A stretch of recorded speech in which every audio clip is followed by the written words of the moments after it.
We're just about a month away from the sacrament of confirmation for you, our 8th graders. And we're looking forward to that very much because it's a culmination of almost a year and a half of preparation to be aware of the power of your faith. Many of you were baptized when you were little infants. You had no say in the matter. Your parents made that choice for you.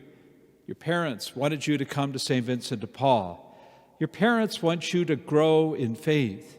And in each one of us, it's a little different way done. But today, on this feast of St. Sebastian, I'm struck by how Sebastian makes such an impression on young people, on you who are being confirmed. Every year, when we have the Archbishop come for confirmation and we listen to all the names of those who are going to be confirmed and who are your sponsors, Sebastian is one of the saint that's mentioned almost the most. Amazingly, Sebastian. And we hear this morning in the introduction about Sebastian, who's a soldier, first in northern Italy, but as a Christian, wanted to go where things were more difficult. He went to Rome. And there he distinguishes himself in two ways. First, he's an outstanding soldier. He rises through the ranks. He's obviously very talented, very skilled. But the other thing is, his heart has faith. And he knows that as he goes through the ranks, that his emperor, his boss, very much is going through a severe persecution of Christians. And he knows sooner or later there's going to be a confrontation. And he knows when he helps someone, and it's reported to the emperor that he's been helping the wife of one of the soldiers, praying for her and helping her, the emperor now calls him on the carpet, so to speak. The emperor now challenges him in terms of really how strong is he. And the emperor likes him very much because he's promoted him. He wants him to say the right thing, to be safe. But Sebastian doesn't play it safe. He doesn't go to Rome to have things be comfortable. He believes in what God has revealed in Jesus. And so as a result, he's sentenced to death. And it's a cruel death. It's by arrows. And we see those pictures. We see those statues so often. And then you have to wonder, this is who we're emulating. This is who we're honoring. This is who we want to imitate. Somebody who was shot with many arrows and didn't die there. No, later on, the emperor had him put to death in an even more cruel way.